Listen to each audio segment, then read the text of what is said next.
So what we have here is a parasitic life form that entices a creature to eat it, and then when it's eaten, it will then lay its own eggs inside the host's eggs. How it gets there, I don't want to know. Hello there, lovely people. It's Alex from Nintendo Life here, and if you didn't know already, Pikmin lore is, detailed and sometimes absolutely horrifying. On the face of it, the game seems very sort of happy and friendly and happy-go-lucky, and it is if you don't dig any further. It just sort of looks like, little creatures, life, plants, a lot of parasitism. That's not a word. Parasitism? And if you just so happen to be underinformed on this matter, then worry ye not. I'm here to, ruin your life. Do be aware that we may be looking at some late game enemies in this and some late game information, so spoilers may be a factor. Parasitism? But anyway, that's more than enough waffling. Let's dive right into things. So the best place to learn about everything Pikmin is of course the Piklopedia. If you don't know what that is, it's an encyclopedia for Pikmin. Well, not just Pikmin, as you can probably tell, but also things like all the enemies and things like that. Basically, any creature that you encounter in the game, and I'm certain I haven't encountered all of them, as well as things like onions and Flarlick and that sort of thing. It's all here, and that's sort of, okay, well, what could we do? We could observe them, and that's a bit interesting, Alex. But is that all you got? You know it isn't. Shut up. We've also got notes, and we've got Dalmo's notes, and Dalmo's fine, you know, very sort of like surface level, like, whoa, oh, look at this, and sometimes talking about food. But the real interesting stuff comes from Olimar, which, and you'll only unlock this after you reach the initial credits. And, well, as I said, this is where the interesting stuff is. So let's start off by looking at one of my favorites, one of the ones I find the most interesting. It's not blue Pikmin. So if you look at blue Pikmin, yellow Pikmin, flying Pikmin, red Pikmin, white Pikmin, and purple Pikmin, you can see that they've all got names that kind of relate to an attribute about them. For example, Rubrus, red, presumably related, Venalbius, you know, sort of, means white to some description. Volorosa probably means flying. Blue, Cerulean, you know, you can see the kind of link there. And then you look at Rock Pikmin and also Ice Pikmin, and you see that instead it starts with Habi. It cuts off. But we can see that this is clearly Habiglassy something, and glassy obviously referring to ice. Habi meaning inhabit, which is not the same as all the others. Let's have a look at Rock Pikmin and see what Olimar has to say. So, this species is definitely a member of the Pikmin genus, but its body does not share any of the plant-like traits that Pikmin are known for. Instead, it's composed primarily of stone. Not that it has a rock-hard body that's like stone, its body is stone. The stone is actually the chosen host for a parasitic subset of Pikmin species nicknamed Hermikmin. You heard that right. Rock Pikmin are not normal Pikmin. They're Hermikmin. Similar to how a seed can sprout and push through the cracks of a rock, the Pikmin's roots stretch deep into the stone, storing its vital organs in an interior cavity that resembles a crystal geode. So let me spell that out for you.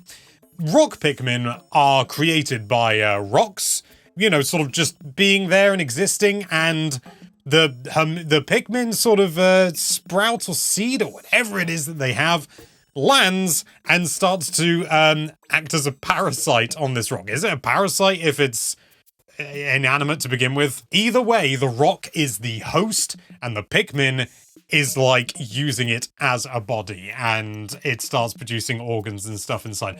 Because this species displays characteristics common in parasitism, I was right after I was wrong. Parasitism? One could hypothesize that the rock onion and rock candy pop bud stockpile stone that will eventually host the rock Pikmin. So the rock onion and everything, it hosts rock. It somehow gathers rock somehow, presumably, and it uses that as a basis to then infect with the rock Pikmin genes, and then it becomes a rock Pikmin. That's flippin' weird. The ice Pikmin also goes into it to a degree as well. Pikmin species with a body of ice known as ice Pikmin. How is this possible?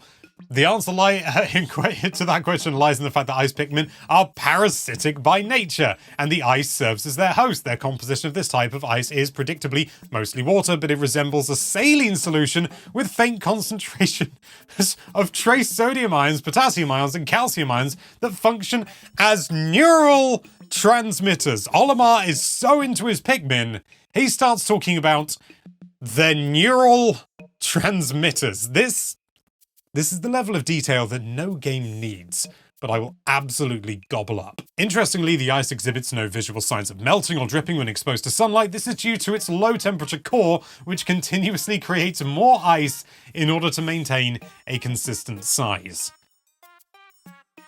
Ice Pikmin are weird. We can see the full scientific name, Habiglacius, and then we've got Habisaxum. I'm guessing Saxum means stone. I should have done this research beforehand, but I'm just going to check to see if that's actually Latin. Oh, flippin' heck it is. Okay, so the developers of this game went to the effort to actually create Latin names for all, and I'm presuming this goes for all the creatures. Yep, I mean, I'll tell you what, let's pick one at random. Let's pick moss. Moss is a weird example. So, what have we got here? Follicanus, I mean, folly means plant, presumably.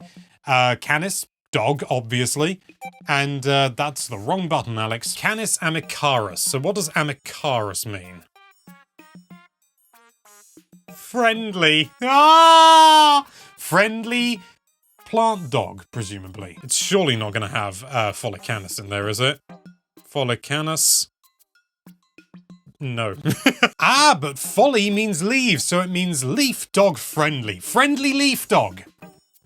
God damn. Okay, that's fun and interesting, but let's look at some of the horrible stuff. Okay, if you've ever come across these in the game, you'll know how horrible they are. They don't do any damage as far as I can tell. They don't hurt your Pikmin, but they do send them into like a worry frenzy. Can we do that in game? I think we can. Let's yep. Oh, she's going bananas! These parasitic insects feed on eggs. Upon reaching maturity, they excrete a special pheromone that attracts females of particular species, enticing these females to swallow the mitites whole. Pikmin, however, seem to dislike the scent. After entering the host's female's body, the mitites lay their own eggs inside the host's eggs just prior to the host spawning. So what we have here is a parasitic life form that entices a creature to eat it, and then when it's eaten, it will then lay its own eggs inside the host's eggs. How it gets there, I don't want to know. And then when the host spawns, you know, those eggs are gonna be, well, as you could see here when we go back into engage, in these, well, that's not helpful. You crack open an egg, it's full of a nasty creature. And this may sort of seem like, whoa, that's super dark. How did they ever come up with that idea? The answer is that they just literally looked in real life. It happens a lot with cordyceps as well. Cordyceps take over like a host ant. They will, you know, make the ant climb up to the top of the leaf, grab hold of the top of the leaf with its jaws, so that a passing bird or something will come along, swoop, eat it, and then spread the spores, which means that it propagates, and more cordyceps. Just look at The Last of Us. Okay, they don't do the ant thing, but it's a cordyceps still. In case anyone's wondering, although I'm not an expert from what I've researched, cordyceps are not complex enough in order to take over a human brain.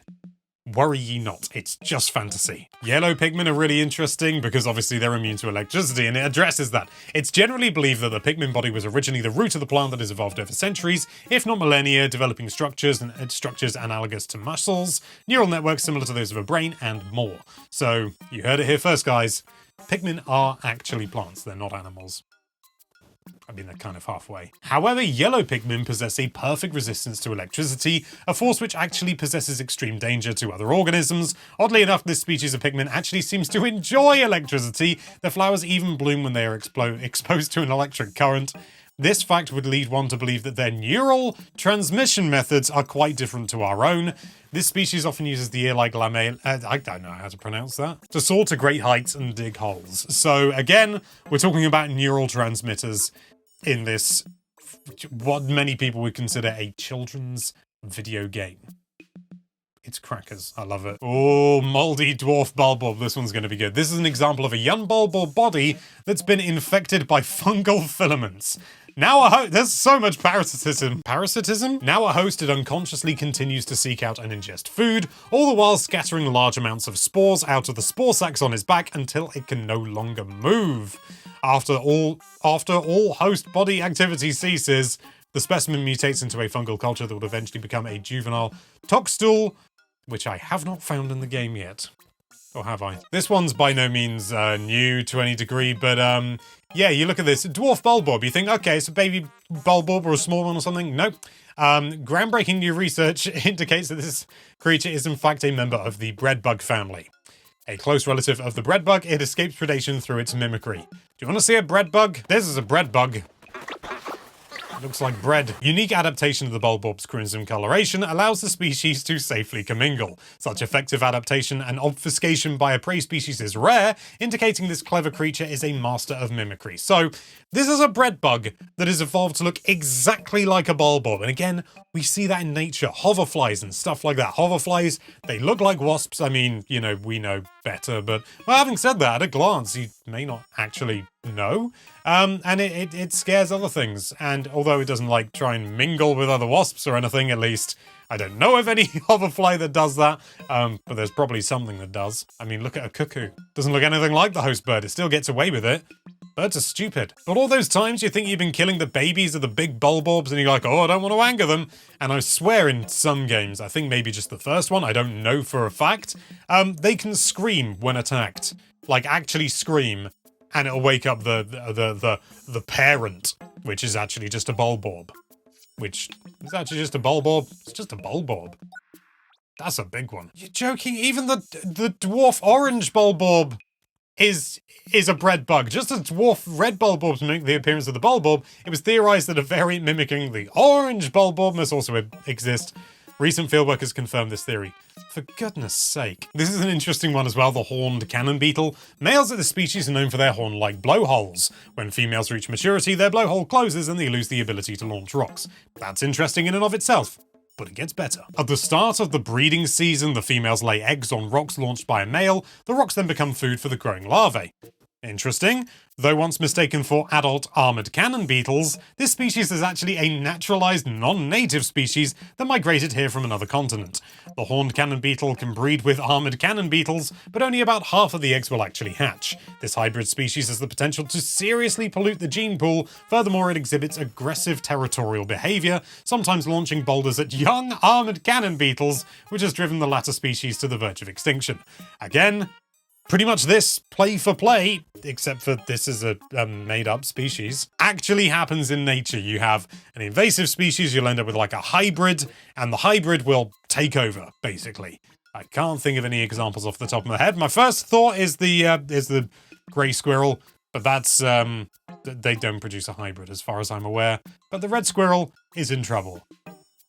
Sorry, Conker. Let's go back to the grub dogs briefly. So this is the Bulblacks. Empress Bulblacks, to be specific. Initial observations placed out on the capability of the grub dog family to support a strong and or bee-like social structure, called a eusocial structure. But recent studies show that the family is capable of such complexity for brief periods when certain extreme external parameters... there was no extreme in there. External parameters are met. The egg sac of the largest female grub dog within a given range swells to dramatic proportions in response to environmental changes, such as the sudden depletion of prey species.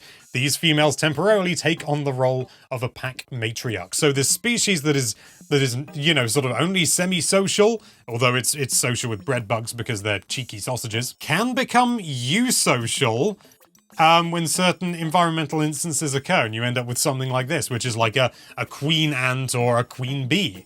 Also in pack formation, it has been observed that nearly all males not involved in species reproduction undergo natural sex changes. The characteristics of such specimens are quite intriguing indeed. Again, changing of the sex happens in nature. It happens with, well, I mean, there's a joke that often goes around regarding clownfish and Finding Nemo, when there are no females available, like, I believe it's the lead male, or it might just be a male of the species, of the group of clownfish, will change its sex to become female. And, yeah, Finding Nemo. You read all this stuff and it's super interesting, and it's like, it's not a patch on reality. This is another interesting one. Okay, so the hair covering its face, this is the bearded ant rat. The hair covering its face works as a capacitor. It charges electricity by rubbing the hair to build static, then discharges it at enemies intruding on its territory. You see that in the game. You go near it and it is a bit of a, I've got the wrong type of Pikmin for this, but you'll get to see, zap! That's how it does. Also, that's a mouth right there, isn't it? It's more territorial than aggressive, attacking only when threatened rather than to hunt prey. It has several qualities unique to this ecosystem, such as breastfeeding its young, which may someday give rise to a whole new taxonomy of fauna here. Which makes me curious to see, because obviously it's a mammal. Are there really that few mammals in here? I mean, I would think that we could safely assume that the Olimar and his species, you know, the Copites and the Hogataceans and all that. If indeed they are one species, I don't know if we know. We can only assume that they are mammals. Aren't they? Let's have a quick look at the purple Pikmin, because I feel just like one. Slightly larger in size, purple Pikmin can weigh up to 10 times as much as other Pikmin species. We know this because you throw it on something and it weighs 10 times as much. And when thrown to the ground, their impact creates gravitational waves that can actually warp space-time. Which, doesn't just any shake technically warp space-time? Do correct me if I'm wrong in the comments. The density of their muscle fibers is also much higher than that of other Pikmin, allowing them to transport 10 times as much weight as their average-sized counterparts. Their rich purple color is derived from strong polyphenol antioxidants. Yeah. They didn't need to talk about where their colour came from, but they did! Let's finish off with what I'm hoping is a nice one, the honey wisp. This floating life form drifts effortlessly on the winds. Upon death, its physical structure instantly collapses, and as the creature is particularly elusive and difficult to catch, no sample specimens have been acquired as of yet. If we could simply recover a live sample, research of the species would likely proceed more smoothly. So, kind of nice. Also kind of sad. And there you have it. That is a brief look into the horrifying detail that they go into in the Piklopedia. And some of it is, I mean, so much parasitism. It's kind of crazy. I mean, you wouldn't think that a humble Pikmin would actually be a parasite, but there you go. Have you found anything of particular interest, horrifying, or just interesting otherwise in the Piklopedia? Let us know with a comment down below. Thank you so much for watching. If you like this video, then why don't you sicut quod conjunctiosignum. And be sure to check out NintendoLife.com for all sorts of lovely Nintendo-related content. Thank you again for watching. Bye-bye.